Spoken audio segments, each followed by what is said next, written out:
Sam Strains here, welcome back to the Railway and welcome back to another Locomotive review. Hope you're going to enjoy this one. Today we're going to be looking at this, which is the Bachmann Manor class, and this one got quite a lot of interest a few weeks ago when I put it in that, well, I sort of unpacked it, didn't I, from the train fair, and loads of people said, will you review the Manor class? So I thought, yes, I'm going to. So, yeah, quite an old model as you can tell by the box, but in my opinion it still really stands up to modern standards, and I think it's very, very lovely. So let's get this one open then and see what it's like. And stupidly I've gone and taken the price off this one, but I think it cost, well, I think it was priced at £45, but I managed to get him down to 40 because I bought something else from him.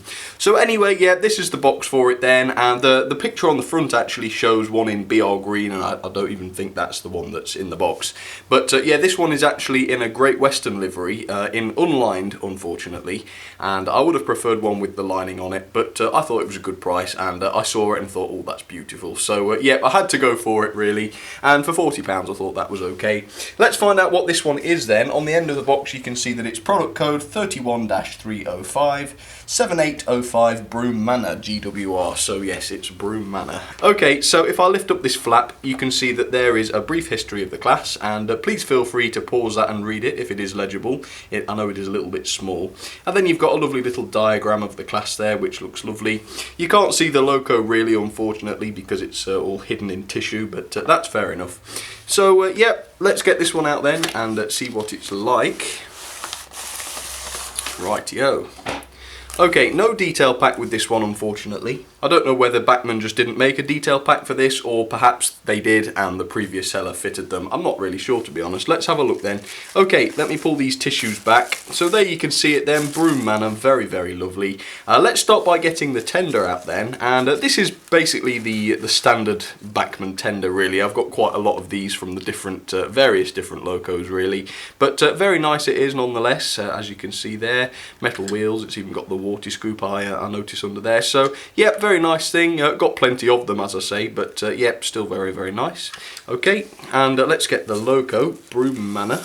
Quite an old loco, as I say, but I think it's still got beautiful charm and it still stands up to modern standards very, very nicely, I think. There it is, 7805. Let me grab the tender and put that with her then. So there you have it. And it strikes me as quite a small locomotive compared with all the other Great Western 460s. The others seem a lot bigger than this, and I think that was the idea actually, if I remember correctly. Anyway, let's find out a little bit more about them with some history. Here we go. So the Manors, or the 7800 class, were introduced in 1938 and closely resembled a lighter version of the Grange class. Their lighter weight meant that they could cover areas with more severe weight restrictions, areas where the larger hulls and granges were much too heavy to cover.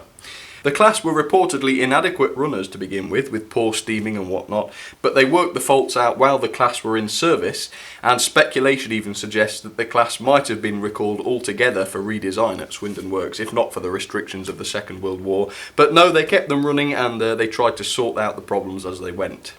In total, 30 Manors were produced for mixed traffic, and their withdrawal took place between 1963 and 1965. 21 were scrapped, but 9 do remain in preservation, which is quite a nice healthy number, I think.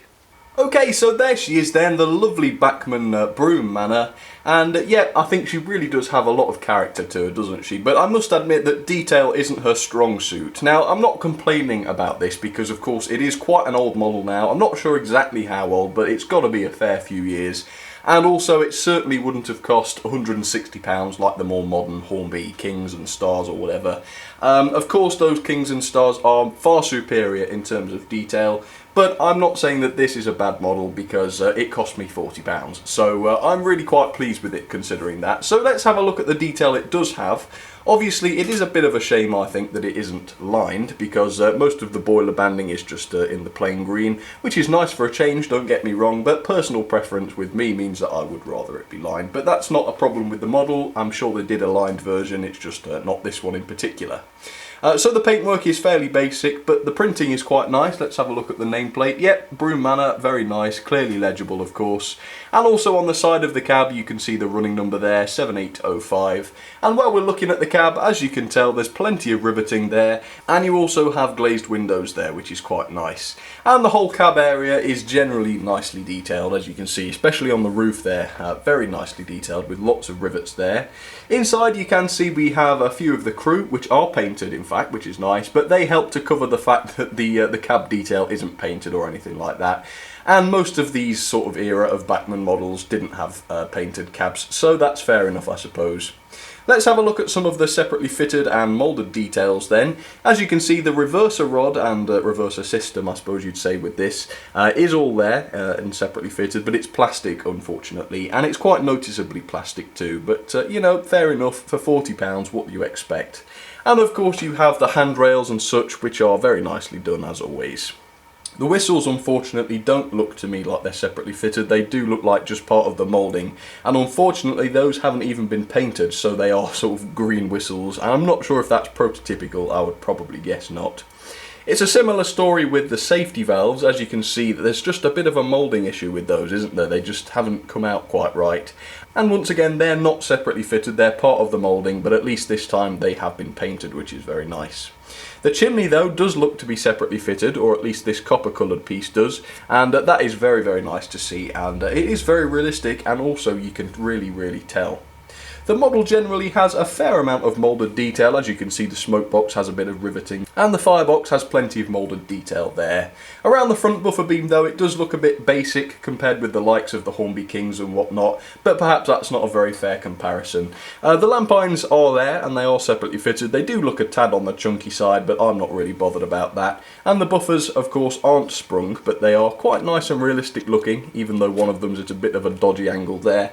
And the buffer beam has plenty of detailing on there with lots of rivets, the running number, coupling hook, and also a vacuum pipe.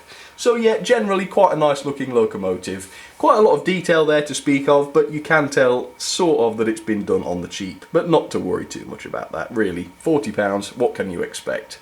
Okay, the tender is very nice looking too, and you know, it's just got that beautiful Great Western shape, hasn't it? It really has. The Great Western logo is nicely applied as well, as you can see, very crisply done, and it always is with Bachmann, so you can't go wrong there. The moulding is very nice, you've got plenty of rivets on the main body of the tender, and the underframe has a fair bit of detail there as well, and while I remember, yes, this probably did have a detail pack, because I've noticed on the underside, you could probably just see there that the brake rigging has been fitted, so that's probably what came in the detail pack. Anyway, let's look up on top. As you can see, plenty of coal in there. It's been taken away from the front, as you can see, by the fireman, but it's fairly small scale coal. It's not fantastic, but yeah, it does the job, and I suppose if you wanted to, you could cut it out and replace it with real crushed coal, but sadly it doesn't look to me like that's removable. Round the back it's basically the same story. You've got another vacuum pipe added there and the same buffers with plenty of detail on the buffer beam once again. But I think that's just about it. So in my opinion, yes, it doesn't have great detail and I'm not going to be able to give it a high detail score, but for once the detail isn't too important because it's just a nice budget model that you can pick up and have fun with, because it does have buckets of character, and you know, in many ways that is the most important thing. So a very lovely thing overall. Okay, let's take her down onto the track then and see how she goes, shall we?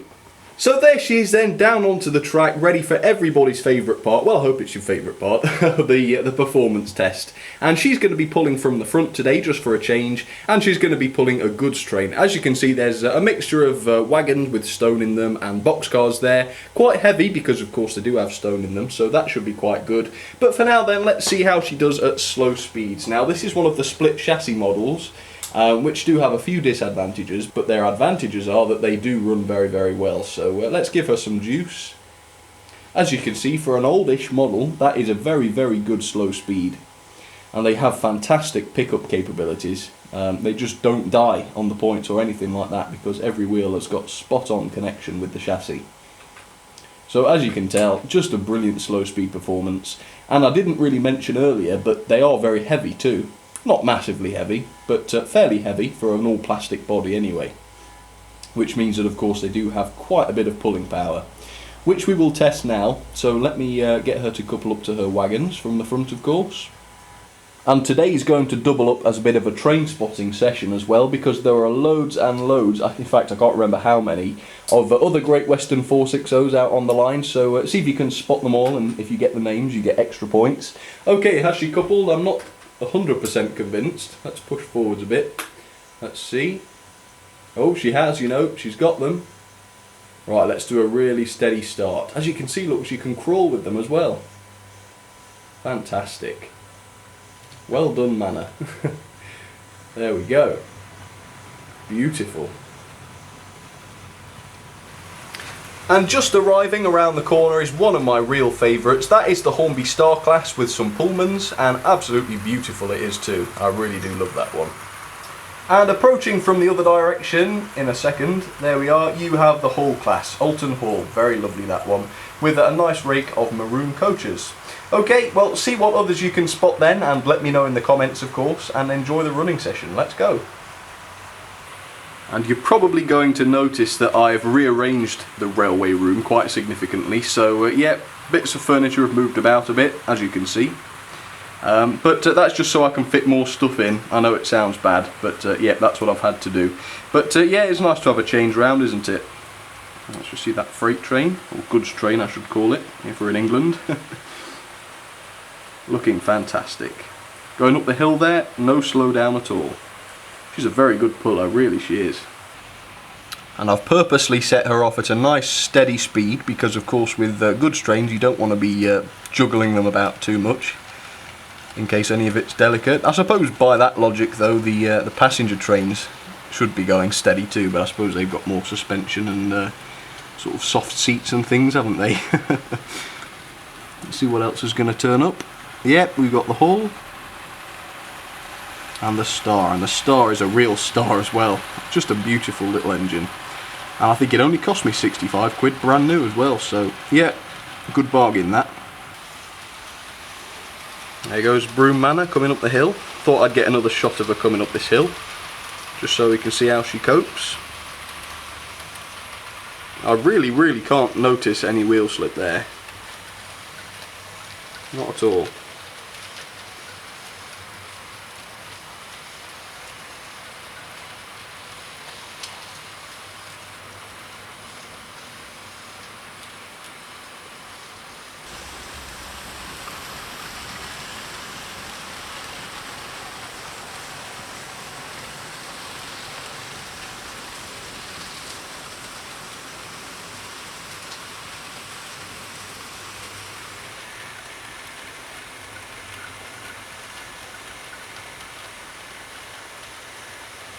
Alright, let's show you my ratings then for the Bachmann Manor. First of all, detail 6 out of 10. I know that is a little bit on the harsh side, and it is very nearly a 7, but I think just because it is very plasticky and because it's you know, fairly basic, I thought that was a fair score to give anyway. But yeah, nearly a 7. Performance 8 out of 10. Nothing really wrong with the performance. She's very strong, fairly good at slow speeds, but it is one of those split chassis models, which means that you can't really DCC fit them all that easily.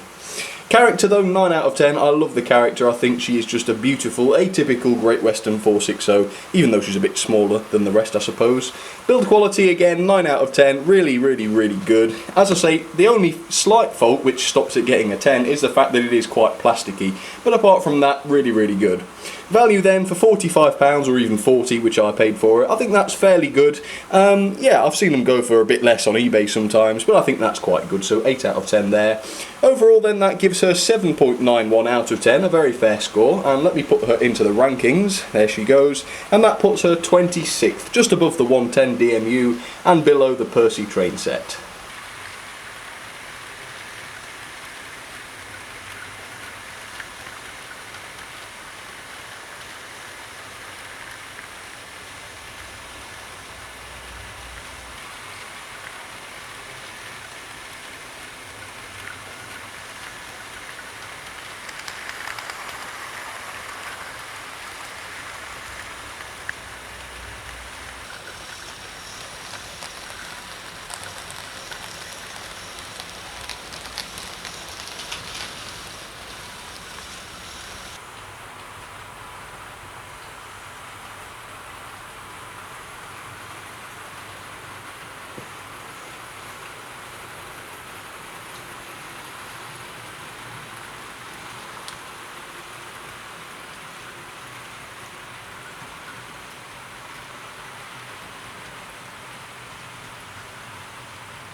Well, I've got a new place to sit now anyway since I moved all the furniture. But there we go, that was the Bachmann Manor class. I really hope you enjoyed seeing that as much as I did. I don't know, there's just something about Great Western locos that look fantastic down on the track, don't they? So, yep, that was nice to do. If you did like the video, please feel free to leave it a like or even a comment anyway, because I do love it when you guys get in touch, and your feedback is also really, really useful, more than you know sometimes. And if you'd also like to, feel free to check out the Facebook and Twitter pages, which are at facebook.com/samstrains or twitter.com/samstrains. And don't forget, this is quite a list, isn't it? And don't forget, I now do my servicing service, so if you have any loco trouble, just drop me an email to samstrains@outlook.com, and I can sort your engines out for you very cheaply. I think almost guaranteed it is the cheapest service out there. And of course I've had lots of experience, so I can guarantee that I can do a very good job. Here's the Wall of Fame anyway, there it is, lots of new photos up on there, and of course if you'd like to have yours up on there, you just take a picture of it and email it to samstrains@outlook.com once again, and I can put that up on the Wall of Fame for you, no problem. But for now folks, thank you very much for watching, lovely to have your company as always, and I will see you all very soon. Cheers everybody.